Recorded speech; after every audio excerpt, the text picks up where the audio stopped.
गोल्डी मसाले। नमस्कार, देवभूमि के दंगल में आप सभी का स्वागत है। मैं हूं आपके साथ गरिमा वाजपेयी।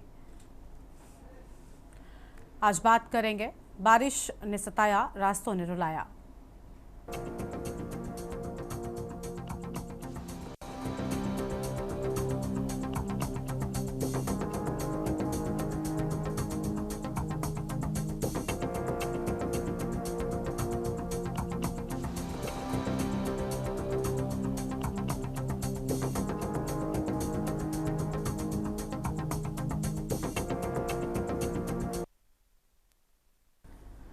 उत्तराखंड में मानसून की बारिश ने तबाही मचा दी है। भूस्खलन से राज्य की कई सड़कें बंद हैं, जिसके चलते चारधाम यात्रा भी ठप हो गई है। नदियों का जलस्तर खतरनाक स्तर पर पहुंच गया है और स्थानीय लोग और सैलानी मुश्किलों में पड़ गए हैं। अभी भी बारिश का सिलसिला थमने का नाम नहीं ले रहा है और राज्य आपातकालीन संचालन केंद्र के मुताबिक पिछले दिनों भारी बारिश के कारण 113 सड़कें बंद हो गई थी, जिनमें 2 राष्ट्रीय राजमार्ग भी शामिल हैं। चमोली जिला सबसे ज्यादा प्रभावित रहा है, जहां 23 सड़कें मलबे से अटी पड़ी हैं। पिथौरागढ़ में 22 और अन्य जिलों में भी रास्ते बंद हैं। गढ़वाल मंडल में चारधाम यात्रा के रास्तों पर भी मलबा बार बार रुकावट डाल रहा है। कर्णप्रयाग के उमटा में ऋषिकेश बद्रीनाथ हाईवे मलबे से बाधित हो गया, जिसके चलते दिन भर वाहनों की लंबी कतारें लगी रही हैं और जिससे तीर्थ यात्रियों की मुश्किलें बढ़ गई हैं। वहीं विपक्ष ने ऑल वेदर रोड और मानसून में चारधाम यात्रा चलने के सरकार के दावों को लेकर सवाल खड़े कर दिए हैं। आज इसी पर करेंगे चर्चा, देखिए खास रिपोर्ट।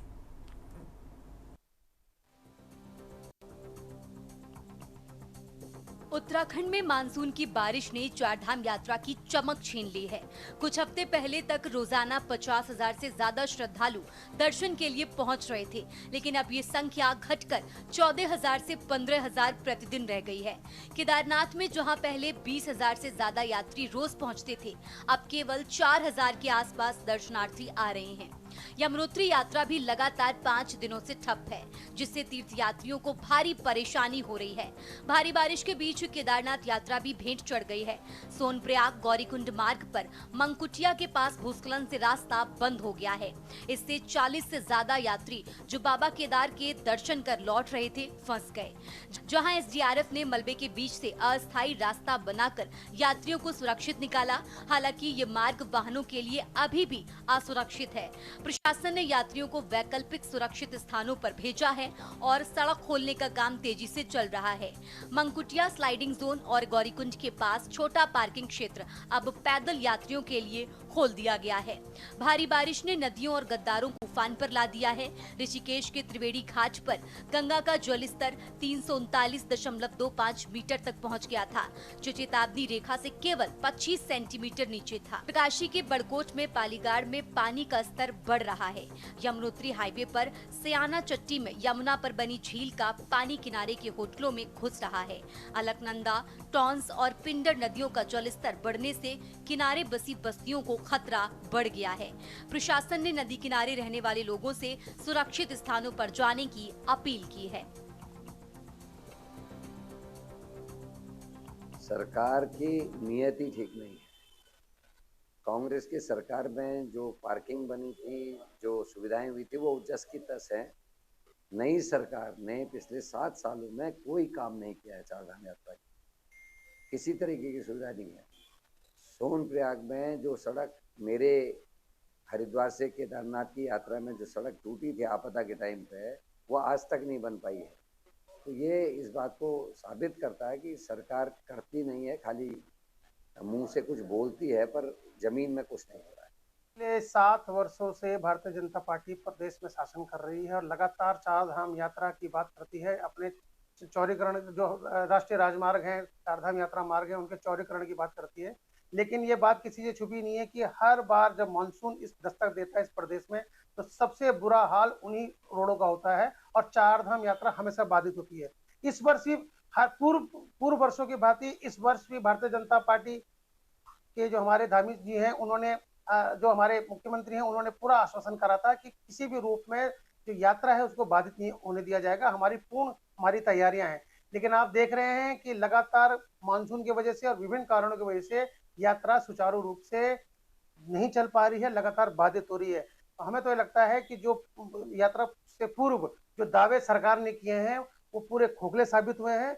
देखिए, सरकार की प्राथमिकता है यात्रियों को सकुशल पहुंचाना और सकुशल वो अपने गंतव्य को वापस जाए। लेकिन कांग्रेस की प्राथमिकता है धर्म की आड़ में भी राजनीति करनी है, अपनी राजनीतिक रोटियां सेकनी है और इस यात्रा को लेकर के देश भर में कहीं ना कहीं नेगेटिविटी फैलाने का काम कांग्रेस कर रही है। और सरकार अपनी प्राथमिकता के अनुसार जो हमारे यात्री यहाँ पहुंच रहे हैं, श्रद्धालु यहाँ पहुंच रहे हैं, उनको सुरक्षित स्थानों पर रखना है। यात्रा को रोकने का मतलब ये नहीं है कि किसी की भावनाओं को ठेस पहुंचाना है, बल्कि वो व्यवस्थाएं चाहे हमारी, क्योंकि आपदा के कारण जो हमारे संवेदनशील क्षेत्र है वहां पर काम चल रहा है, हमारा प्रशासन शासन काम कर रहा है, पर कांग्रेस को ये सारी चीजें बर्दाश्त नहीं होती हैं और इसीलिए इस तरीके का अपना बयानबाजी करके कांग्रेस केवल और केवल सुर्खियां बटोरना चाहती है। यात्रियों की सुरक्षा से कांग्रेस को कोई लेना देना नहीं है। उत्तराखंड में बारिश, भूस्खलन और बढ़ता जलस्तर प्रशासन के लिए बड़ी चुनौती बन गया है। सड़कें खोलने से लेकर यात्रियों और स्थानीय लोगों की सुरक्षा तक हर मोर्चे पर जंग जारी है। वहीं केदारनाथ मंदिर समिति ने उत्तराखंड चारधाम आने वाले तीर्थ यात्रियों से अपील की है कि मौसम पूर्वानुमान के अनुसार यात्रा करें। तीर्थ यात्रियों की सुरक्षा प्रदेश सरकार की प्राथमिकता है। वहीं पिछले दिनों भारी बारिश के अलर्ट के चलते जिला प्रशासन ने केदारनाथ धाम की यात्रा पर रोक लगाई थी, लेकिन इस बीच बड़ी संख्या में श्रद्धालु केदारनाथ धाम जाने के लिए सोनप्रयाग पहुंचे। इसी बीच पुलिस ने उन्हें आगे बढ़ने से रोका तो पुलिस प्रशासन और यात्रियों के बीच नोकझोंक हो गई। एक तरफ जहां यात्रियों ने बैरियर तोड़ा तो पुलिस प्रशासन ने उन पर लाठीचार्ज कर दिया, जिसके बाद अब सियासत भी गर्मा गई है। इसको लेकर कांग्रेस ने सरकार पर हल्ला बोला है। कांग्रेस का मानना है कि मुख्यमंत्री को बताना चाहिए जो यात्री यहां आते हैं वो हमारे अतिथि होते हैं। उनके ऊपर सोनप्रयाग में लाठीचार्ज किया गया, कैसे हुआ? क्या चारधाम यात्रा के पहले ये नहीं कहा गया था कि व्यवस्थाओं को ठीक कर लिया जाएगा और अब व्यवस्थाएं ठीक नहीं है, या अपने यात्रियों को नहीं बताया गया कि वो केदार बाबा के द्वार तक नहीं जा सकते? तो ये आपकी गलती है। आपको बता दें कि उत्तराखंड में हो रही भारी बारिश तथा भूस्खलन से बाधित चारधाम यात्रा मार्ग की स्थितियों के मद्देनजर प्रशासन ने बद्रीनाथ धाम, केदारनाथ धाम सहित हेमकुंड साहिब, फूलों की घाटी के लिए 14 अगस्त तक यात्रा पर अस्थायी तौर पर रोक लगा दी है। आगे स्थिति सामान्य होने के हिसाब से ही यात्रा करने को लेकर सरकार की तैयारी है। मुख्यमंत्री पुष्कर सिंह धामी जी को बताना चाहिए कि जो यात्री हमारे यहाँ आते हैं वो हमारे अतिथि होते हैं। उनके ऊपर अगर सोनप्रयाग में लाठीचार्ज किया गया है तो वो कैसे हुआ? क्या आपने ये नहीं कहा था चारधाम यात्रा के पहले कि व्यवस्थाओं को ठीक कर दिया जाएगा? मगर अगर व्यवस्थाएं ठीक नहीं है, आपने यात्रियों को पहले नहीं बताया कि वो केदार बाबा के द्वार तक नहीं जा सकते, तो ये आपकी गलती है, आपकी कमी है। केवल वोटों की राजनीति करने से बाज आइए मुख्यमंत्री जी। ये जरूरी है कि व्यवस्थाओं को ठीक करें और जो अतिथि हमारे यहाँ आए हैं उनका सम्मान करें, उनकी जीवन की सुरक्षा आपकी जिम्मेदारी। लाठीचार्ज का मतलब चोटें आपने दी है, उन पर आघात आपने किया है। देखिए, इस समय केदारनाथ का जो पूरा रूट है वो रेड जोन में है, क्योंकि लगातार ऊपर से पत्थर गिर रहे हैं, चट्टानें गिर रही हैं, भारी बारिश हो रही है, इसलिए वहाँ जाने की किसी को भी अनुमति नहीं है। जो दूर दराज से श्रद्धालु आए हैं हो सकता है उनको इसकी जानकारी ना हो, इसलिए पुलिस की जो ड्यूटी है वो उनको सुरक्षित स्थानों तक पहुँचाना और सुरक्षित उनको रखना और उनको सुरक्षा देना, ये पुलिस की ड्यूटी है। इसलिए इस विषय को लेकर के पुलिस और श्रद्धालु जनों में कुछ बहस हो गई थी, लेकिन वो सारा मामला वहीं पर अब शांत हो गया, सामान्य है। जो भी काम वहाँ पर को हो रहा है वो जो देश और विदेश से श्रद्धालु आए हैं उनकी सुरक्षा के लिए हो रहा है, लेकिन ये विषय जो है सुरक्षा से जुड़ा हुआ विषय है, क्योंकि पूरा केदारनाथ जो का एरिया है वो रेड अलर्ट घोषित है, इसलिए ये यहाँ पर को परिस्थिति आई थी। हम सभी श्रद्धालुओं से विनम्र निवेदन करते हैं, प्रार्थना करते हैं कि इस समय जो है वो केदारनाथ मंदिर के दर्शन के लिए न जाएं, क्योंकि रास्ता बहुत खराब है। बीते दिनों भारी बारिश और आपदा ने उत्तराखंड को गहरे जख्म दिए हैं। भारी बारिश ने जनजीवन खासा प्रभावित हुआ है। रुक रुक कर हो रही बारिश की वजह से कई संपर्क मार्ग लगातार बाधित हो रहे हैं, जिससे लोगों को आवाजाही में परेशानियों का सामना करना पड़ रहा है। वहीं मौसम विभाग ने आज फिर कई जिलों में बारिश की संभावना जताई है, साथ ही अलर्ट जारी कर लोगों को सचेत रहने की अपील की है। वहीं विपक्ष को भी सरकार की तैयारियों पर प्रदेश में अव्यवस्थाओं को लेकर घेरने का मौका मिल गया है। Uttarakhand desk report.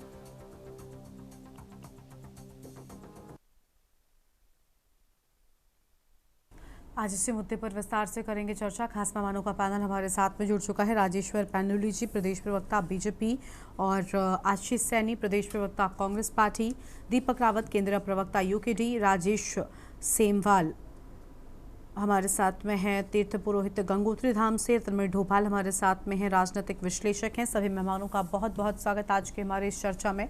शुरुआत राजेश्वर जी के साथ में कर लेंगे। राजेश्वर जी, अलग अलग जगहों पर स्थितियां बहुत परेशान हो रखी हैं। बारिश एक तरफ अपनी वजह से परेशान किया है, लेकिन दूसरी ओर जो आपदाग्रस्त इलाके हैं यहाँ पर तो हालात और ज़्यादा ख़राब है। वैसे में चारधाम यात्रा को लेकर स्थिति अब तक साफ नहीं हो पा रही है, लोग अभी भी जा रहे हैं। हालांकि उनसे अपील की जा रही है कि ना जाएं, लेकिन क्योंकि चालू है तो आप कुछ कर नहीं सकते। क्या सरकार ने कदम उठाए हैं कि कोई अनहोनी ना होने पाए? देखिए, सरकार ने जो हर समय, पहले तो सबसे पहले आपको सारे अपने आप को और आपके सारे दर्शकों को कृष्ण जन्म दिवस की बहुत बहुत शुभकामनाएं। और देखिए, जो भी प्रॉब्लम या जो भी इशूज आते हैं, लगातार सरकार के या उसके लिए जो प्राकृतिक आपदाएं हैं उनको हम हैंडल कैसे कर रहे हैं, मेन बात ये तो हैंडल हम बहुत इफेक्टिवली कर रहे हैं, क्योंकि प्राकृतिक आपदाओं पे न हमारा कोई बस है, न किसी इंसान का कोई बस है, न सरकार का कोई बस है। हाँ, उसके लिए हमने प्रिवेंटिव क्या क्या लिया, हमने हर चीज़ प्रिवेंटिव ली। हम आज की डेट में भी कैसे, देखिए, श्रद्धा एक ऐसी चीज़ है, आस्था एक ऐसी चीज़ है जिसमें लोग हर हालत में जाना चाहते हैं। मान लीजिए कोई आदमी कोटा से चला है, उसको हरिद्वार आकर के समझ में आया कि वहाँ के मौसम ठीक नहीं है, वो किसी भी ढंग से सोचता है कि वहाँ तक हम पहुँच जाएं। हम उनकी भावनाओं की कदर करते हैं, लेकिन साथ साथ उनकी सुरक्षा और उनको ठीक से दर्शन हो सके, ये सरकार की जिम्मेदारी है। तो सरकार उस जिम्मेदारी को निभाने के लिए हर तरह से तत्पर है, चाहे उसको किसी भी ढंग की फैसिलिटी देनी पड़े, चाहे किसी भी ढंग से उसको आगे उसकी सुचारू यात्राओं की व्यवस्था करनी पड़े। लेकिन साथ साथ ये भी इंश्योर करना जरूरी होता है कि सेफ्टी सबसे ऊपर है, सबसे सेफ्टी। और बार बार जैसे कांग्रेस प्रवक्ता कर रहे हैं, कांग्रेस प्रवक्ता एक तरीके से भय का माहौल पूरे देश में फैलाने की कोशिश कर रहे हैं कि जैसे वहाँ कोई बहुत बड़ी चीज़ होने वाली है या कोई बहुत चीज़ सरकार एकदम सो रही है या सरकार देख नहीं रही है। मुझे लगता है कि जबरदस्ती की एक भावनाएं, गलत धारणाएं आम जन में फैलाने की कोशिश करी जा रही है, जबकि सरकार पूरी तरीके से हर ढंग के जो प्रिवेंटिव मेजर्स हैं, चाहे आगाह करने की बात है, चाहे वहाँ पर लोकल हैंडल करने की बात है, एक छोटे से इंसिडेंट्स को भी काफ़ी बढ़ा चढ़ा करके जिस ढंग से दिखाया जाता है और जिस ढंग से उसका प्रचार प्रसार किया जाता है, वो एक हमारे देवभूमि का कहीं ना कहीं उसका जो एक तरीके से उसकी छवि खराब करने की और श्रद्धालुओं के मन में भय पैदा करने की कोशिश की जाती है, जो मुझे लगता है बहुत गलत है। अल्टीमेटली तो देखिए, हम सबका प्रदेश है, चाहे किसी भी पार्टी से कोई बिलोंग करता है, हमें उनकी सहायता करने के लिए आगे बढ़ना चाहिए। कांग्रेस या दूसरी भी पार्टियां हैं तो सहायता करने के लिए आगे हैं। उन लोगों को जो इस टाइम में आगाह करने के बावजूद भी अगर वहाँ जा रहे हैं तो उनको रोकने के लिए जो सरकार के नियम कानून है और जो भी आप फैसिलिटी दे सकते हो, उन चीज़ों में आगे आए। और उन चीज़ों से सरकार की छवि की बात नहीं है, पूरे प्रदेश की छवि की बात है। उन छवि को सुधारने में अगर हमारे लगातार विनम्र निवेदन है अपने दूसरे सहयोगी पार्टियों से भी और जो विपक्षी पार्टियां हैं उसमें हमारी छवि ठीक रखने की कोशिश करें, न कि आप छोटी छोटी चीज़ों पे आप इतना बवंडर खड़े करने की कोशिश करें जिससे हमारी छवि, पूरे प्रदेश की छवि खराब हो। सिर्फ पार्टी की छवि आप नहीं प्राप्त करते। ठीक है, लौटेंगे आपके पास में। आशीष जी हमारे साथ में हैं, लेकिन देखिए राजेश्वर जी, आपने कहा छवि खराब करने की बात है। विपक्ष अगर सिर्फ आरोप लगा रहा है, सच कुछ और होता तो आम जनता के माध्यम से जो लोग चार धाम का रुख कर रहे हैं वो भी तो सच बता रहे हैं ना। सोशल मीडिया पर सच निकलकर सामने आ रहा है, इसमें सिर्फ विपक्ष की भूमिका नहीं है। छवि की बहुत ज़्यादा चिंता है तो सुविधाएं बेहतर दीजिए ताकि जो लोग वहां पर पहुंच रहे हैं वो एक अच्छा अनुभव लेकर जाएं। और माउथ पब्लिसिटी भी जो होती है ना, वो बहुत बड़ी चीज़ होती है, उससे छवि खराब होती है। अगर वो चीज़ें बेहतर होती, इसके लिए विपक्ष को दोषी ठहराकर शायद नहीं समाधान निकल सकता है। ठीक है, आशीष जी का रुख कर लेते हैं। आशीष जी, क्या वाकई स्थितियां ठीक हैं और सिर्फ विपक्ष आरोप लगा रहा है? जैसा अभी राजेश्वर जी ने कहा, बारिश की अपनी समस्याएं हैं, रास्ते खराब हो रखे हैं, स्मार्ट सिटी का दावा था, लेकिन सच और तस्वीरें तो सब कुछ खुद ब खुद बयान कर रहे हैं। और सबसे ज़्यादा मुश्किल स्थिति तो पहाड़ी इलाकों में हो रखी है, जहां पर आपदा है, या उसके आसपास की जगहों पर, या फिर चारधाम के जो रूट हैं वो कितने ज़्यादा खराब हैं। अभी बारिश के चलते स्थितियाँ और ज़्यादा खराब हो गई। जी गरिमा जी, बिल्कुल सही कहा आपने। केदारनाथ रूट हो, चाहे गंगोत्री रूट हो, बद्रीनाथ रूट हो, सभी जगहों पर लैंडस्लाइड कहाँ कहाँ होता है वो बिंदु अधिकारियों ने चिन्हित कर रखे हैं। और जब यात्रा चलती है और बारिश होती है या कोई और इस तरह की बात होती है तो उन पर उत्तराखंड के अधिकारी सक्षम है उनका चिन्हीकरण करने के लिए और अलर्ट जारी करने के लिए।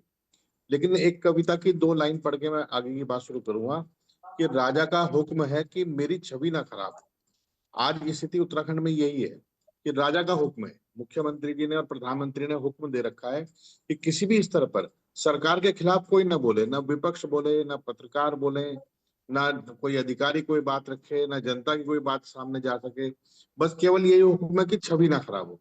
और जो इनकी छवि खराब करेगा, जो इनकी भावनाओं को आहत करेगा, उनको ये मुकदमा करके झूठे मुकदमों में जेल भेज देंगे। इनकी छवि कितनी सुंदर है वो सब जानते हैं कि एक सवाल पूछने पे ही पूरा डंकापति से लेकर राज्य के मुख्यमंत्री तक का सारा आभा मंडल चीर चीर हो जाता है। एक सवाल छोटा सा पूछ ले। हम ये कह रहे हैं कि प्राकृतिक आपदा वास्तव में एक भौगोलिक परिस्थितियों के अनुसार है। हिमाचल में भी आएगी, उत्तराखंड में भी आती है, मैदानी क्षेत्रों में कई बार बाढ़ आती है, कई बार और तरह की समस्याएं हैं, कहीं तेज तूफान चलते हैं, कहीं कुछ चीजें हैं। ये प्राकृतिक आपदाएं, इनसे मानव आबादी सदियों से लड़ती आई है और आगे भी लड़ने का काम करेगी। लेकिन आप लोग जो दावे करते हैं, आपने केवल अपने नंबर्स बढ़ाने के लिए तीर्थयात्रियों को वहां बुलाकर पिटवा दिया, ये किसी भी दृष्टिकोण से लॉजिक नहीं है। आप अभी भी ये कह रहे हैं कि नहीं हमारे 5 लाख यात्री हो गए, अब 10 लाख हो गए, या 50 लाख हो गए, या 5 करोड़ हो गए। ये जो नंबर्स आप गिनवाते हैं और आप कई बार सरकार में बैठे लोग इस तरह से बिहेव करते हैं जैसे ये यात्रा भारतीय जनता पार्टी ने आयोजित की हो, जैसे ये पहली सरकार हो जिसने कोई आयोजन किया है। इसलिए आपका जो ध्यान है वो आपदाओं से निपटने के बजाय आपका ध्यान केवल इतना है कि मेरी छवि ना खराब हो। तो पहले तो इस दायरे से बाहर आइए, अपनी जो छवि है उसको मजबूत कीजिए, मतलब उसे लाइए कि आपकी भावनाएं एकदम से आहत ना हो जाए कोई सवाल पूछने पे। दूसरा है कि श्रद्धालु केवल उत्तराखंड से नहीं पूरे देश से आते हैं और वो श्रद्धालु अपने मन में केवल श्रद्धा लेकर आते हैं और आप उनको क्या देते हैं? कुछ ऐसे लोग जो धार्मिक स्थलों की भावनाओं को खराब कर रहे हैं। कभी आप देवस्थानम बोर्ड लेके आते हैं, कभी आप वहां थार गाड़ी को हेलीकॉप्टर से उतार देते हैं। आपने जब दराली की घटना हुई तो पत्रकारों को भी वहां जाने से रोका, 32 किलोमीटर पैदल चलकर पत्रकार वहां गए, लेकिन आपने उनको पैदल भी जाने से रोका। आपने कांग्रेस के प्रदेश अध्यक्ष को भी रोकने का काम किया और बजाय इसके कि प्रदेश से तमाम लोग अपनी सुविधाओं और अपनी ताकत अपने साधनों से हम वहां के भाइयों और बहनों की मदद कर सकते, आपने उस पर भी एक कोशिश की कि बाहर किसी को पता ना चले। फिर भी वो वीडियो सामने आई, वो दुर्घटना के सारे क्रम सामने आए और बहुत विभत्स घटना के सामने प्रदेश खड़ा हुआ है। हमें कह रहे हैं कि आप एक प्लान बना लीजिए, उस प्लान को इम्प्लीमेंट कीजिए, राज्य के किसी व्यक्ति को आवश्यकता हो तो उसे बताइए। लेकिन आप एक तरफ उत्तरकाशी में ये हालात चल रहे हैं, दूसरी तरफ आप खरीद फरोख्त में लगे हुए हैं, कहीं ब्लॉक प्रमुखों के लिए, कहीं जिला पंचायत अध्यक्षों के लिए, और वहां पे आप जैसा आचरण दिखा रहे हैं तो वो लग नहीं रहा है कि आप उन लोगों के प्रति जरा सा भी गंभीरता आपके अंदर है।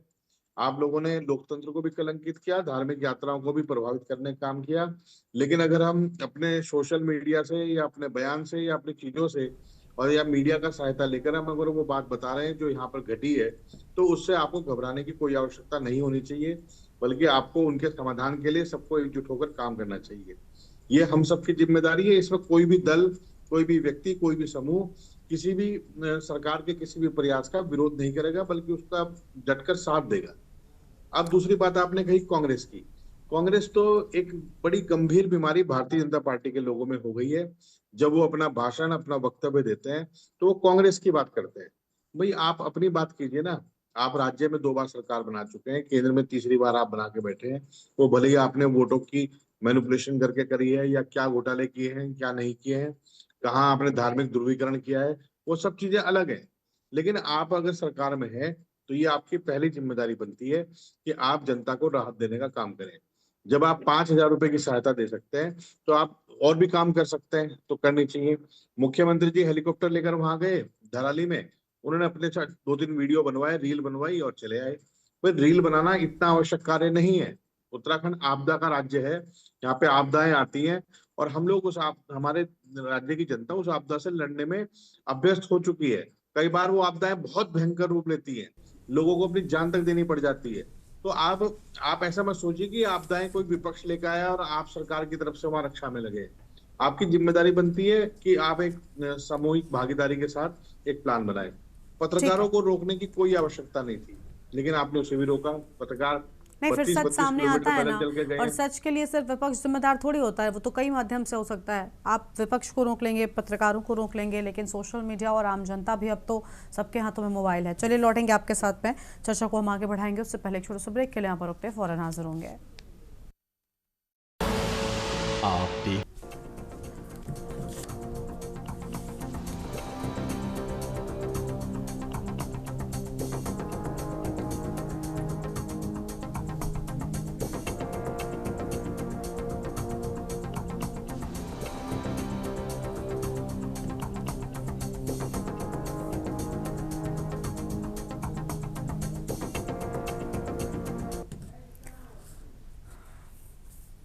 ब्रेक के बाद देवभूमि के दंगल में आप सभी का स्वागत है। चर्चा कर रहे हैं बारिश और आफत को लेकर। खास मेहमान हमारे साथ में लगातार बने हुए दीपक रावत जी, केंद्रीय प्रवक्ता यूकेडी की ओर से, बहुत स्वागत सर आपका।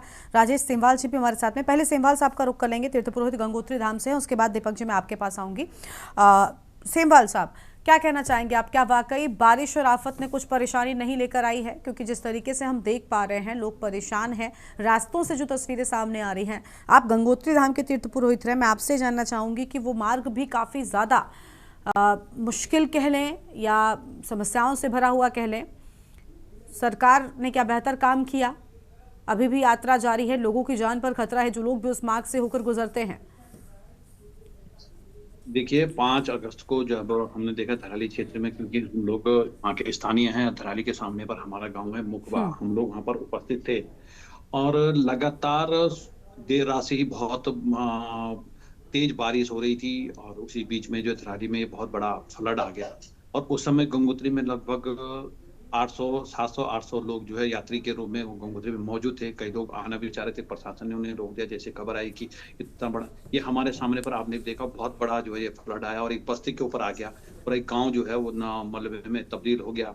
और ठीक 1:30 बजे के बाद जो है 3:30 बजे जो है हरसिल में हमारी एक तेलगाड़िया नाम से गार्ड है, उसमें भी बहुत बड़ा जो फ्लड आ गया और उसके फ्लड आने से गंगा जी कुछ देर के लिए रुकी और जब बहे नीचे तो जो हमारे जो रास्ते हैं जो गंगा जी से जो नजदीक हैं, और एक फिर हमारे जो डबरानी में भी एक बहुत बड़ी नदी सामने से वो घाट सामने से आती है, उसमें भी बहुत ज्यादा फ्लड आ गया और उससे डबरानी में भी जो है रोड बहुत ज्यादा नुकसान हो गया।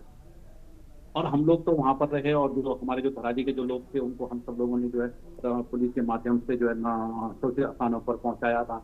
मंदिर समिति ने गंगोत्री में उनकी व्यवस्था की, रहने की, खाने की, कपड़ों की, तमाम व्यवस्थाएं की। और दूसरे दिन हमने देखा कि वहां पर जो है SDRF, NDRF और लोकल प्रशासन से लेकर माननीय मुख्यमंत्री जी भी वहां पर आए। हालांकि सरकार अपनी तरफ से पूर्ण प्रयास करती है कि कहीं पर कोई समस्या न हो, लेकिन इस समय जो है आपने देखा पूरे उत्तराखंड में बारिश का बहुत बड़ा कहर चल रहा हो, चाहे वो देहरादून हो, चाहे चमोली हो, चाहे उत्तरकाशी हो, चाहे टेरी हो, तमाम जगह पर जो बारिश का बहुत ज्यादा जो है, आज सुबह भी उत्तरकाशी में जो है सुबह से ही लगातार बहुत बारिश हो रही थी, जिससे जो जगह जगह जो है लैंडस्लाइड हो गया। और इस समय जो हमारा ये जो जुलाई और अगस्त का जो ये समय रहता है, इस समय बरसात का भी बहुत असर रहता है, जगह जगह जो है लैंडस्लाइडिंग होती है। प्रशासन भी अपनी तैयारियों में लगा रहता है, यात्रियों को सुरक्षित स्थानों पर ठहराता भी है, व्यवस्थाएं भी करता है। और यहाँ पर देखा हमने हेलीकॉप्टर के माध्यम से जो है 1200 कुछ लोगों को जो है रेस्क्यू कराया। लेकिन मेरा ये मानना है कि जो हमारी जो ये सड़कें हैं, हमने माननीय मुख्यमंत्री जी से भी कहा है कि हमारी बहुत जगह पर जो ये सड़कें हैं और जगह जगह पर जो है गार्ड गदरे आते रहते हैं। आपने देखा होगा हमारा एक लिमचा गार्ड का जगह है, वहां पर बहुत अच्छा जो है हाईवे का पुल बना हुआ था, लेकिन वो नदी से गार्ड से सट के बना हुआ था। गार्ड का जो है पानी बढ़ गया और वो पुल को बहा करके ले गया। तो हमने माननीय मुख्यमंत्री जी से भी कहा है कि जो हमारे जो ये स्थान है, जहाँ जहाँ, चाहे वो बद्रीनाथ का रास्ता हो, चाहे केदारनाथ जी का रास्ता हो, चाहे यमुनोत्री का हो, चाहे गंगोत्री का हो, तमाम आपने ऋषिकेश की तरफ भी देखा होगा, नरेंद्र नगर के पास में जो बारिश आने से जो कितनी जो गाड़ियां फंसी हुई थी, तमाम वीडियो जो है आप सोशल मीडिया में देख रहे थे। तो हमारे कहना है कि जहाँ जहाँ ऐसी परिस्थितियां हैं, इन जगह पर जो एलिवेटेड रोड बनाई जाए या फ्लाई ढंग से बनाया जाए कि ताकि अगर ये गदेरे बढ़े या इन जगहों पर जो है लैंडस्लाइड होता है तो यात्रा बाधित न हो। ये हमने देखा और ये बहुत ज्यादा बड़ा क्षेत्र नहीं है जहाँ पर ये समस्याएं आती है। ऐसे अचानक तो जैसे धराली में आ गया, ये तो बहुत मतलब अनफॉर्चुनेट है कि कभी कभी का के साथ, लेकिन मैक्सिमम जो स्थान है जिन पर लैंडस्लाइडिंग होती है, इन जगहों पर जो है या तो एलिवेटेड रोड बनाई जाए या फ्लाई ओवर ढंग से बनाया जाए कि ताकि अगर यहाँ पर लैंडस्लाइडिंग होती है तो यात्रा बाधित न हो। क्योंकि हमारी जो उत्तराखंड की हो, चाहे धामों की हो, या पूरे उसकी आजीविका जो है यात्रा पे निर्भर है। और मई जून में तो लगातार बहुत भीड़ रहती है, लेकिन जुलाई अगस्त में जो है धामों में जो है सुनापन हो जाता है। अभी भी आपने देखा हो, जिसने 5 जगह 700 से 800 लोगों का पता भी नहीं चलता कि 700 से 800 लोग जो है गंगोत्री धाम में पहुंचे। बाद में गिनती हुई तो पता चला कि 700 के करीब लोग हैं। तो अभी हमारे जो है राजेश्वर पनौली जी जो है ना बैठे हैं, ना भारतीय जनता पार्टी के प्रवक्ता हैं। आपसे भी हमारा अनुरोध है कि आप सरकार तक ये बात पहुंचाएं कि जहां जहां जो लैंडस्लाइडिंग जोन है, इन जगहों पर जो है फ्लाईओवर या एलिवेटेड रोड बना करके जो है रोड रास्तों को जो है दुरुस्त रखा जाए, और जो चार धाम में आने वाले यात्री हैं उनको जो है सुविधाएं मिले, और वो ये इस प्रकार से परेशान न हो, क्योंकि शासन का भी, प्रशासन का भी बहुत समय और पैसा जो है न लोगों को रेस्क्यू करने में ही लग जाता है। लगातार 6 तारीख से जो है हेलीकॉप्टर दौड़ रहे हैं। 7 से 8 हेलीकॉप्टर रोज जो है मातली और हर्षिल के चक्कर लगा रहे हैं, राशन को पहुंचाया जा रहा है। ये भी एक बहुत आर्थिक रूप में बहुत बड़ा नुकसान हो जाता है। तो मेरा तो ये कहना है कि इन जगहों को जो है चिन्हित करके इन जगहों पर जो है ऐसी व्यवस्था बनाई जाए, ताकि जो है लैंडस्लाइड होने पर मार्ग बाधित न हो। ठीक है सर, लौटेंगे आपके पास में अभी। और मेहमान हमारे साथ में जुड़े हुए हैं, डोभाल जी हमारे साथ में है, राजनीतिक विश्लेषक हैं।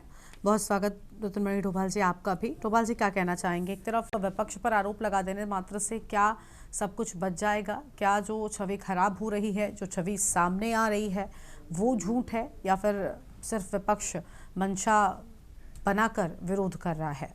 सच क्या है? अभी बारिश और आफत ने बहुत परेशान कर रखा है। चारधाम यात्रा मार्ग जो है ये बहुत बुरी तरीके से बाधित है, लोगों के लिए खतरा भी है। देखो, ये बारिश हो रही है, यात्रा बाधित हो रही है, कोई नई बात तो है नहीं। कभी कम होती है, कभी ज्यादा होती है, लेकिन यही मौसम है, इसी में होती है, हर साल होती आई है। और ये लैंडस्लाइड भी चूंकि कच्चा पहाड़ है तो उसमें होता है। अभी इन्होंने ज्यादा खोद दिया तो ज्यादा हो रहा है, ज्यादा दिक्कत हो रही है। वो ये अभी जो सेमाल जी कह रहे थे, और इधर राजेश पैनोली जी भी कुछ चीजें कह रहे हैं, वो सारी चीजें ठीक है। हम अब विपक्ष को अपना धर्म तो निभाना है ना। आप कैसे वहां पर आप लाठीचार्ज करेंगे, तो कोई भी परिस्थितियां हो सकती हैं। तो ये तो नहीं कहा जाएगा। नहीं, सरकार ने बहुत अच्छा किया कि जो अतिथि देवो भव का प्रदेश है उसमें अतिथियों को पुलिस पीट रही है, और आप चाहें विपक्ष की वो प्रशंसा करेंगे उस सरकार की कि आपने बहुत अच्छा कर दिया। ये प्रैक्टिकली संभव नहीं है। क्या परिस्थितियां रही है, मेरा ये कहना है, हम पहले भी ये बात कहते रहे हैं कि आप उतना लोगों को आपने वहां तक जाने दिया, और आप वहां पर रोक रहे हैं, और रोकने के लिए आपके पास वहां पर कोई व्यवस्था नहीं है कि उन लोगों को जो वहां तक आपने जाने दिया गया उनको, कहाँ आपने कोई रहन बसेरा बना रखा है यात्रियों के लिए कि भाई अब यहाँ से स्थिति ठीक नहीं है, आपके लिए यहाँ पर ये व्यवस्था है, यहाँ खाने पीने रहने की ये व्यवस्था है, और आप यहाँ रुकिए, और जब रास्ता मौसम ठीक हो जाएगा तो आपको भेज दिया जाएगा। तो ये नौबत नहीं आएगी। जब लोग वहां चले जा रहे हैं तब आप बैरिकेड लगा रहे हैं, रोक रहे हैं, तो ये समस्या सामने आ रही है। और ये अब की नहीं है, कोई 25 साल तो उत्तर प्रदेश में भी थे, उससे पहले भी, तब भी ये समस्या थी। राज्य बन गया तब भी ये समस्या आ रही है। ऑल वेदर बनने से और ज्यादा समस्याएं गहरा गई हैं। ये बात अपने आप में हमको ये बताया गया था कि प्रधानमंत्री का ड्रीम प्रोजेक्ट है। पहले ऑल वेदर रोड था, उसका नाम कब चार धाम रोड में बदल गया। चले ठीक है, हमें कोई दिक्कत नहीं है उसमें, नाम से आप बदलते रहिए, कुछ रखते रहिए। आपने हमको ये बताया कि 2022 में ऑल वेदर रोड पूरा हो जाएगा, अभी तक वो पूरा नहीं हो रहा है। अभी कब पूरा होगा इसके भी कोई आप बताने के लिए तैयार नहीं है। ये प्रधानमंत्री के ड्रीम प्रोजेक्ट का हाल है, और उसमें आप इस तरह के इस यात्रा को आप इससे मत देखिए कि लोगों को परेशानी हो रही है, यात्रियों को परेशानी है। अरे हमारे खाने के लाले पड़ने वाले हैं वहां, अगर ये यात्रा नहीं होगी। ये हमारी आर्थिकी से जुड़ी हुई है। जो हमारे पंडे हैं, पुरोहित हैं, जो वहाँ बहुत सारे जो लोकल खाने पीने, वो जो होटल ढाबे वाले हैं, जो प्रसाद बेचने वाले हैं, उनकी आजीविका का सवाल है, उस पर कोई चर्चा ही नहीं करता कि क्या आप वहाँ पंडा पुरोहितों को आप उसको पेंशन दे रहे हैं, तनख्वाह लगा रखी है आपने। कि वो करेंगे। वो तो इस यात्रा आएगा, कोई वहाँ आएगा, कोई मंदिर में चढ़ाएगा, कोई पूजा पाठ कराएगा, तो उसको दक्षिणा मिलेगी, वो अपना उसका आजीविका निर्भर है उस पर।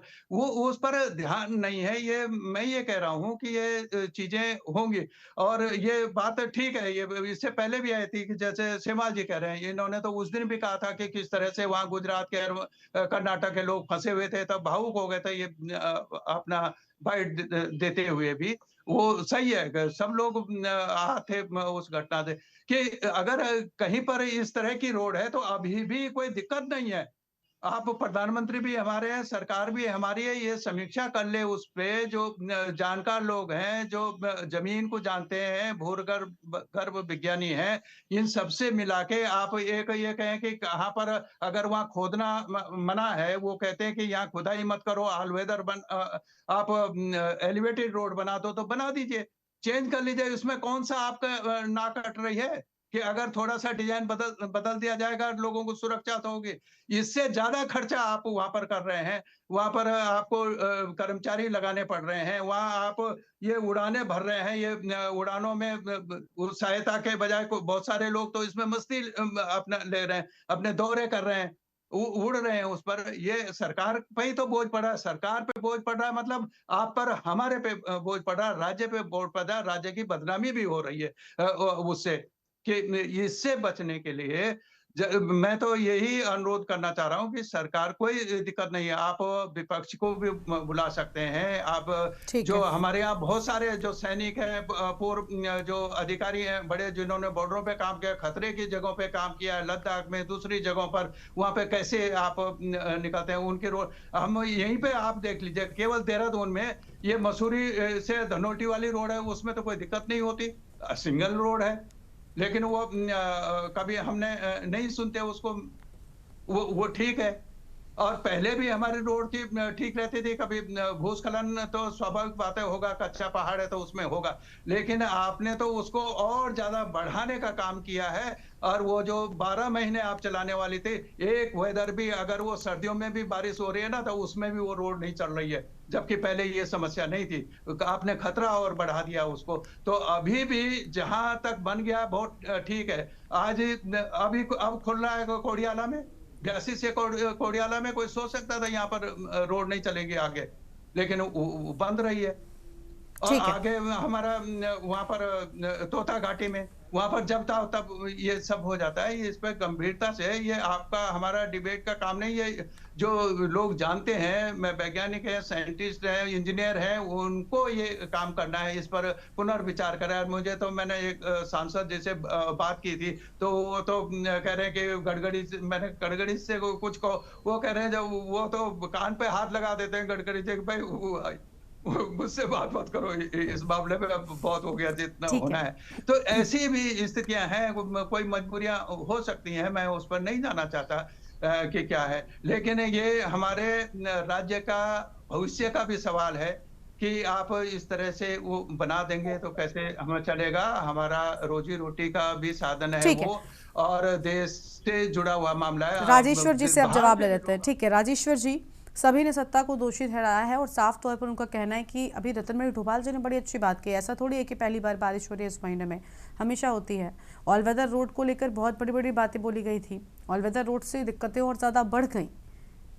देखिए, किसी का परसेप्शन हो सकता है ऑल वेदर रोड से दिक्कतें बढ़ गई, किसी एक का परसेप्शन गलत हो सकता है। बात पूरी सुन लीजिए। और ऑल वेदर रोड से कोई दिक्कतें नहीं बढ़ी हैं। ऑल वेदर रोड से आप सुबह जाते हैं ऋषिकेश से, आप अपने केदारनाथ या बद्रीनाथ शाम तक पहुंच जाते हैं, पहले नहीं पहुंचते थे। लेकिन आप जो दूसरी बातें कहते हैं, कोई भी रोड सेटल होने का, क्योंकि आप बार बार सुन रहे हैं कच्चे पहाड़ हैं, तो रोड सेटल होने का, पहाड़ को सेटल होने का हमेशा टाइम लगता है। उसमें कुछ न कुछ जो टीथिंग इशूज रहते हैं वो टीथिंग इशूज हैं।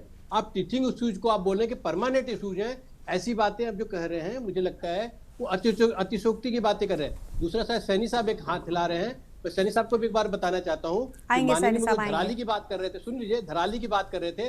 मंजीत नेगी पहला पत्रकार था जो ग्राउंड जीरो पे पहुंच गया था। तो जिन पत्रकारों को पहुंचना था वो पहुंच गया, सरकार की तरफ से कभी कोई रुकावट नहीं। और माननीय मुख्यमंत्री जो है, सबसे पहली सारे से खराब वेदर में वहां पहुंचे, जिसके आज की डेट में विश्व भर में तारीफ हो रही है। विश्व भर में लोग मान रहे हैं कि जिस ढंग से चिंटू हेलीकॉप्टर से लेकर के सारे हेलीकॉप्टरों की व्यवस्था, जिस ढंग से पैरा फोर्सेस की व्यवस्था, जिस ढंग से दूसरा एनडीआरएफ से लेकर एसडीआरएफ की व्यवस्था, इतना आसान नहीं है जो आप कांग्रेस के लिए बार बार बोल रहे हैं कि हमने कांग्रेस में ये करा वो करा। आपने कांग्रेस में इसके मुकाबले जितने अच्छी तरह से कर रहे हैं उतने हैंडल में आप कहीं आसपास भी नहीं थे, बहुत दूर दूर तक नहीं थे। आज आपकी डेट में आपके सारे प्रवक्ता सिर्फ लोगों की छवि खराब करने के लिए, लोगों की क्या पूरे उत्तराखंड की छवि खराब करने के लिए उसकी भूमिका बनाते चल रहे हैं कि एक चीजों को आप इतना बढ़ा चढ़ा के अतिशयोक्ति में करते हैं, लगा के उसका परसेप्शन ऐसा बना देते हैं कि 100 रुपए की चीज लगता है कि जैसे लाखों रुपए की चीज हो गई। वो आपकी गलत चीजें हैं कि आप धार्मिक भावनाओं को बना के रखिए, आस्था को बना के रखिए, उन चीजों को भी आगे लेकर के आइए जो हम कर रहे हैं। सिर्फ आप आरोप प्रत्यारोप न लगाइए, सोशल मीडिया की बात सिर्फ न कीजिए, आप फैक्चुअल पोजीशन की बात कीजिए, फैक्चुअली पोजीशन देखिए। न किसी पत्रकार को रोका गया है, न किसी, हाँ सेफ्टी की बात होगी तो जरूर रोका जाएगा, और उनके सिक्योरिटी की बात होगी तो जरूर रोका जाएगा, उनके और कोई दिक्कतें आ रही होंगी तो जरूर रोका जाएगा, उससे कोई स्थानीय प्रशासन को काम करने परेशानी आएगी तो जरूर रोका जाएगा। इसमें कोई, मुझे नहीं लगता कि कोई गलत बात है। और हम अभी सेमवाल जी की बात करते हैं कि एलिवेटेड रोड और दूसरी चीजों की बात करते हैं, मुझे लगता है उनका जो सजेशन है वो हमें मानना चाहिए और देखना चाहिए कि टेक्निकली कितना पॉसिबल है, फिर प्रैक्टिकली कितना पॉसिबल है। उस चीजों को मुझे लगता है कि इनकी बात हम सरकार, मैं भी जितना हो सकेगा सरकार को भी फॉरवर्ड करूंगा और हम उसमें गहन विचार की बात करेंगे। रतनमणि डोभाल जी की भी बात भी ठीक है कि कुछ चीजों में जब विपक्ष का काम है, अगर सोनप्रयाग में हुआ है तो उसकी करें, लेकिन उतनी ही करें जितनी हो। आप देखिए प्रैक्टिकल इश्यूज की भी बात समझिए, तो प्रैक्टिकल इश्यूज को भी कहीं ना कहीं लाना चाहिए। इतना ज्यादा आउट ऑफ प्रपोर्शन चीजों को मत बढ़ाएं जिससे कि हमारी जो पूरे प्रदेश की छवि खराब होने लग जाए। अपने प्रवक्ता को उतने तक रखिए जितने तक रखिए जहां तक उसकी एक्चुअल रीच हो। ठीक है, आशीष जी कुछ कहना चाह रहे हैं। आशीष जी, विपक्ष सिर्फ क्या विरोध करने के लिए विरोध कर रहा है, हाँ, या वाकई तस्वीरें खराब है?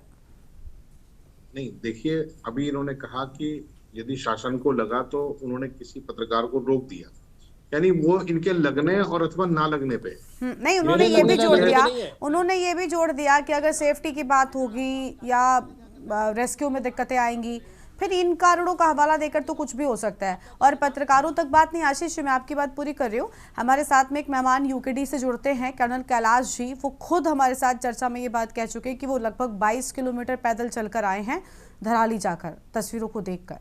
तो सिर्फ पत्रकारों को ही नहीं रोका जा रहा और लोगों को भी रोका जा रहा है।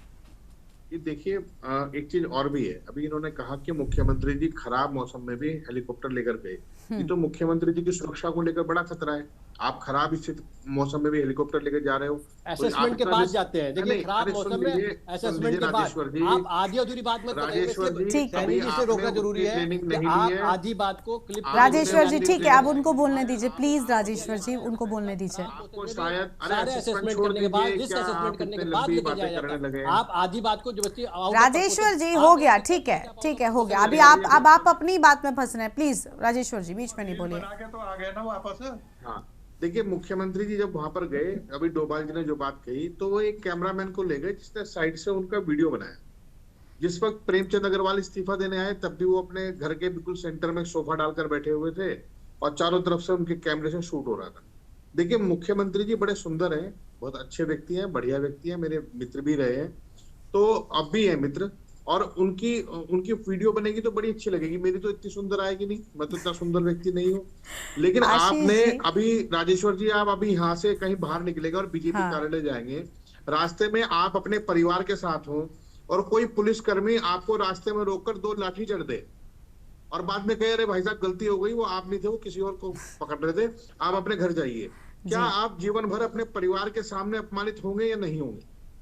जो केदारनाथ यात्री आए, आपने लाठी मारी, जिस आदमी के लाठी लगी, क्या वो जीवन भर अपने परिवार के सामने सम्मान से जी पाएगा?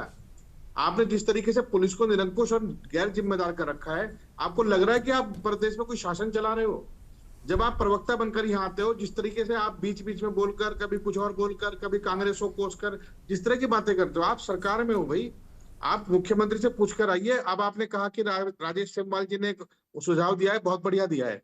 तो जब राजेश सेमवाल जी के यहाँ पर दिए हुए सुझाव को आपको समझ में आ रही है, तो इससे पहले तो हजारों सुझाव दिए जा चुके हैं, उन पर आपने क्या अमल किया? कम से कम कई कुंतल बिस्किट आप खा गए वहां समीक्षा में और तैयारियों की बैठक में मुख्यमंत्री कार्यालय में, और आज तक आपका पता ही नहीं चल पा रहा है कि आप किस मामले में आपकी तैयारी पूरी है। जब भी कोई अब मुसीबत आती है तो आप कहते हैं हम तैयारी करेंगे, हम ये करेंगे। आपने भी जिला पंचायत का चुनाव कराया, 2-2 वोट वाले को चुनाव लड़ने दिया आपने। तो आप मतलब आखिर राज्य तो आपदा में हर तरफ से घिरा हुआ है ना, उधर प्राकृतिक आपदा भी है, इधर राजनीतिक आपदा भी है। आप बार बार इस बात पर जोर मत दें, आप सभी प्रवक्ताओं की मीटिंग करें कि कांग्रेस से खिलाफ मत बोलिए। कांग्रेस सत्ता में नहीं है, कांग्रेस विपक्ष में है। विपक्ष अपनी उन जगहों पर उंगली उठाएगा जहां पर उससे सवाल जनता का सवाल होगा, जनता की आवाज बन के खड़ा होगा। अब दूसरी बात मैं कहना चाहता हूँ जो टेक्निकल चीज है, ऑल वेदर रोड के लिए जितने पहाड़ को काटा गया है, जो पहाड़ काटे जाएंगे तो कहीं ना कहीं उनके लैंडस्लाइड होने का खतरा है। जब ऐसी जगहों पर अगर धराली को देख रहे हैं तो धराली के ऊपर का जो इलाका है ग्लेशियर तक का, अब वहां पर तो कोई ऐसी आबादी रहती नहीं है। वहां छोटे छोटे पेड़ के टुकड़े, पत्थर के टुकड़े धीरे धीरे इकट्ठे करके छोटी छोटी झील बना देते हैं, और जब ऐसा कोई बादल फटता है या बहुत भारी पानी आता है तो सारा मलबा लेके एक साथ आएगा। वो जब मलबा लेके आएगा तो उसी को सामान्य भाषा में बादल फटना बोलते हैं। अब आपके पास ऐसा कौन सा सिस्टम आपने डेवलप किया कि आप इस तरह की किसी झील बनने को या किसी कहीं बीच में अटकाव होता है या कुछ भी होता है तो उसको कैसे आप जज कर पाएंगे, कैसे कर उसके बचने के उपाय क्या है? कुछ तो उपाय होना चाहिए छोटा बड़ा, लेकिन वो उपाय भूगर्भ वैज्ञानिक अगर आप किसी को भी बैठेंगे वो 15 मिनट में आपको बता देगा। समय आवश्यकता है कि उस बजट पर निवेश करने की। नितिन गडकरी जी ने जो काम है, नितिन गडकरी जी का, वो राज्य को राजमार्गों के लिए बजट आवंटन है। जब आप मुख्यमंत्री के 3 साल पूरे होने पे अपनी पीठ थपथपा रहे थे तब आपने राष्ट्रीय राजमार्ग का जिक्र तो किया, लेकिन राज्य मार्गों का जिक्र नहीं किया। जब आपको मालूम है कि इतनी दूरी पर ये साधन उपलब्ध रखने पड़ेंगे तो आप उनको और अधिक साधन रखिए, कोई दिक्कत नहीं, आप बजट खर्च कीजिए, राज्य पे बहुत बजट है। ये हम राज्य में निवेश के नाम पर भी कई सौ करोड़ रुपए फूक चुके हैं। लेकिन अगर हम प्राकृतिक व्यवस्थाओं से लड़ने के लिए हम कुछ साधन कर सकते हैं, जैसे आपको ध्यान हो केदारनाथ आपदा के समय बहुत सी एनजीओ आई जिन्होंने कहा कि हम टेम्परेरी आवास देंगे, एक कंटेनर टाइप के बना के रखेंगे ताकि उनको हेलीकॉप्टर से शिफ्ट भी किया जा सके। मुझे ये बताइए, केवल उसी मुद्दे पर अगर टेम्परेरी आवास एकदम से देने पड़ जाए उत्तराखंड में कहीं पे, तो क्या वो कंटेनर कहाँ रखे हुए हैं? ये मुख्यमंत्री जी के आवास में या भाजपा कार्यालय पे रखे हैं? वो कंटेनर की आज तक कोई चर्चा नहीं आई जिसमें व्यक्ति इमीडिएट बारिश से भी हर चीज से बच सकता है। इससे पहले एक लैंडस्लाइड हुआ था, बर्फ का एक बहुत बड़ा तूफान आया और बहुत सारे उसकी तो जरूरत भी है। वही मैं कह रहा था कि आपकी व्यवस्था नहीं है कुछ तब से। नहीं आप ये कंटेनर की बात बेसिकली पोटा कैबिन की बात कर रहे हैं। मैं रैन बसेरे की बात, कंटेनर मुझे नहीं मालूम, लेकिन रैन बसेरा तो आप बना सकते हैं जगह जगह। नहीं, पोटा कैबिन की बात कर रहे हैं। रतनमणि जी, ऐसे रैन बसेरे भी बनाए जा सकते हैं जो बर्फ गिरने पर, ऐसी कोई आपदा होने पर वो राज्य के नागरिकों को वहां रखा जा सके। कुछ एक ऐसी चीज जिससे लगे कि ऐसा है, लेकिन वो लगना जरूरी है। आप जब एक अंडरग्राउंड टनल बनाते हैं तो उसकी सुरक्षा के तमाम उपाय करते हैं। आप एक गांव में अगर आपको लगता है कि 1000 लोग हैं और कभी ऐसी कोई आपदा है कि 1000 लोगों को वहां अंदर शिफ्ट करना पड़े तो गांव में बना दीजिए। बहुत सी जगहों पर देखिए आशीष जी हम सारी बातों से आपके सहमत हैं, लेकिन ऐसे किसी भी पहाड़ पर इन सारी चीज़ों का निर्माण कितना मुश्किल होता है ये आप भी जानते हैं। और विकास के लिए पहले हम लड़ते रहते हैं कि भाई सरकार विकास नहीं कर रही, बाद में जब विकास के नाम पर गलत रास्ते पर कंस्ट्रक्शन होता रहता है तब फिर क्या तस्वीरें आती है वो भी आपने देखा है। असली दर्द सैनी साहब को इनको सरकार में आने का मौका ठीक है राजेश्वर जी दर्द वो नहीं है। दर्द सिर्फ आपको आशीष सैनी के दर्द की चिंता करने की जरूरत नहीं, आपको जनता के दर्द की चिंता करनी चाहिए। आशीष जी जल्दी कंप्लीट कीजिए, फिर तीर्थ पुरोहित राजेश जी का रुख करेंगे हम। एक सेंटेंस और है कि मेरा ये कहना है कि जब कोई सुझाव आते हैं वो सुझाव आम जनता से, वैज्ञानिकों से, पत्रकारों से, विपक्ष के नेताओं से और कहीं ना कहीं बहुत सारे लोगों से आते हैं। उन सुझाव पर अमल करना ही सरकार की जिम्मेदारी है। और आप जब हम आपसे कहते हैं कि ठीक है यानी सरकार को नहीं ये बिल्कुल ठीक बात है कि आम जनता को बात को समझना, उसके दर्द को समझना चाहिए। राजेश्वर जी ठीक है, मैं लौटूंगी। आशीष जी आप लौटूंगी आपके पास में, प्लीज बीच में नहीं बोलिए। राजेश सेमवाल जी है तीर्थ पुरोहित गंगोत्री धाम से। राजेश जी अभी आपने कहा कि गंगोत्री धाम बड़ी संख्या में श्रद्धालु जाते हैं, 4 धामों में से एक है, और क्योंकि मुखबा पास में ही है धराली से, आप लोगों ने उस पूरी आपदा को देखा होगा और जो तस्वीरें सामने आई वो तो हम लोग तो सिर्फ तस्वीरों में देखकर अंदाजा लगा रहे हैं। जिन लोगों ने सामने साक्षात देखा होगा उस आपदा को वो वाकई क्या महसूस कर रहे होंगे। आपको लगता है, मैं अगर सिर्फ एक नागरिक के नाते भी आपसे सवाल करूं, आपको लगता है कि गंगोत्री धाम जब इतने नज़दीक है, क्या वाकई जो श्रद्धालु जाते हैं चार धाम की यात्रा करने के लिए गंगोत्री धाम में भी उनके लिए कोई खास इंतजाम किए गए? केदारनाथ त्रासदी तो हम सब ने देखी है, इंतजाम कितने हैं? ईश्वर न करे कोई ऐसी आपदा आसपास भी आए, लेकिन अगर आती है तो क्या वाकई सरकार की ओर से कोई इंतजाम किए गए? देखिए, जब भी आपदा आती है, आपने देखा हो जब धराली में 5 अगस्त को जो है ये आपदा आ गई तो बारिश हो रही थी। बारिश में न तो सरकार हेलीकॉप्टर उड़ा सकती है, सारे मार्ग बंद हो जाते हैं। वहां पर जो स्थानीय जो लोग हैं और जो स्थानीय जो प्रशासन होता है, पुलिस होती है, दुनिया भर के जो अब तो धामों में जो एसडीआरएफ भी सरकार जो है तैनात रखती है। तो आपने देखा जैसे 5 तारीख को ये फ्लड आया, उसके बाद जो है ना सारे पुलिस प्रशासन एसडीआरएफ से जो लोग जो बारिश में जो परेशान हो गए थे, घर बह गए, ऊपर जंगलों में थे, उन लोगों को सबको सुरक्षित करने का काम किया है और किया है। और जैसे गंगोत्री में जो मंदिर समिति है, वहां पर आश्रम है, तमाम लोगों ने जो है बढ़ चढ़ के, स्थानीय लोग जब भी कभी आपदा आती है तो स्थानीय लोग वहां पर जो है सबसे ज्यादा जो है जो रोल रहता है वो स्थानीय लोगों का रहता है। आपने देखा धराली बह गया, सामने पर गांव मुकबा है, कनेक्टिविटी जो है हेलीकॉप्टर से जब लोग आ रहे थे या माननीय मुख्यमंत्री या जिला प्रशासन तमाम आए, हर्षिल में रोड बंद हो गई तो हर्षिल मुकबा जो मार्ग है वो खुला था, सारे लोग वहां से आए। एनडीआरएफ की रहने की व्यवस्था हो, तमाम लोग, क्योंकि बरसात हो रही है तो लोगों को रहने के लिए भी, खाने के लिए भी व्यवस्था, काम तो तभी करेगा सभी को।